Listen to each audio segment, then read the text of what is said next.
দেশটাকে এইভাবে বিকিয়ে দেবার পক্ষে রয়েছেন, তখন কেন ওয়াকার এটা বুঝতে পারেননি যে যাকে আজকে তিনি দেশ থেকে সরিয়ে দিলেন, মানে আমি শেখ হাসিনার কথা বলছি, বাংলাদেশের প্রধানমন্ত্রী, একদিন তারও এই জায়গাটা আসতে পারে? হ্যাঁ, পরিস্থিতি তো সেরকম যে আজকে বাংলাদেশে যে পরিস্থিতি তৈরি হয়েছে, এই পরিস্থিতিতে উনি যদি এই সময়ে সঠিক পদক্ষেপ নিতে ব্যর্থ হন তাহলে ওনাকে সরে যেতে হবে। কারণ আজকে নিরাপত্তা উপদেষ্টা, জাতীয় নিরাপত্তা উপদেষ্টা ডক্টর ওয়াকারুজ্জামানের এই মিটিং এর শেষে উনি একটি প্রেস কনফারেন্স করেছেন। উনি সেখানে বলেছেন যে আমরা মানবিক করিডোর নিয়ে কোনো আলোচনা কারোর সঙ্গে করিনি, মানে নিজেদেরকে সেভ করার চেষ্টা করছে। অর্থাৎ ওয়াকারুজ্জামানের কাউন্টার হিসেবে যাকে দাঁড় করিয়েছেন ইউনূস খলিলুর রহমান, তিনি আজকে প্রেস কনফারেন্স করে এই কথাটি বলেছেন।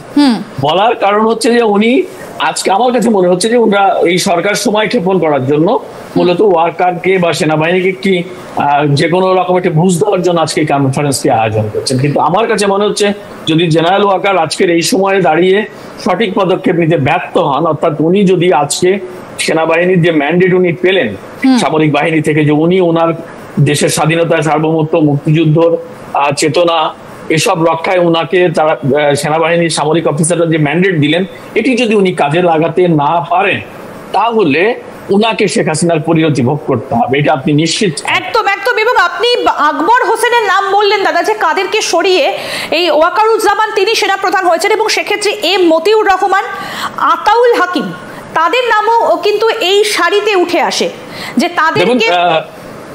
ওয়াকারুজ্জামানের আগেই মতিউর রহমান সামরিক বাহিনী থেকে অবসরে চলে গেছেন, ওনাকে আগেই অবসরে পাঠানো হয়েছিল। উনিও যশোরের যে ওসি ছিলেন, উনিও গুরুত্বপূর্ণ অফিসার ছিলেন, মেধাবী অফিসার। মানে তাকে তো সরানো হয়েছিল এই ওয়াকারকে সামনে আনা হবে বলেই, ওয়াকারের পথকে আসলে ক্লিয়ার করার জন্য টেকনিক্যালি তাকে সরানো। তাই মানে তাদেরকে সরিয়ে দিয়ে ওয়াকারুজ্জামান সামনে এসেছে। কিন্তু ওয়াকারুজ্জামান যখন সেনাপ্রধান হন তখনও বাংলাদেশ সেনাবাহিনীর, আমি দায়িত্ব নিয়ে বলছি, মানে একদমই দুজন খুবই গুরুত্বপূর্ণ অফিসার ছিলেন, মেধাবী চৌকস অফিসার ছিলেন। একজন জেনারেল আকবর, তার ব্যাচমেট ওয়াকারুজ্জামানের ব্যাচমেট আরেকজন জেনারেল সাইফুল আবেদিন। তারা বাংলাদেশ সেনাবাহিনীর বাংলাদেশের জন্য প্রচুর কাজ করেছে। হ্যাঁ, তো তারা কিন্তু দায়িত্ব, তারা যদি সেই দায়িত্ব পেতেন, তখন শেখ হাসিনা যদি তাদের প্রতি আস্থা রাখতেন, বাংলাদেশ সরকার যদি তাদের প্রতি আস্থা রাখতেন, তাহলে 2024-এর 25 আগস্ট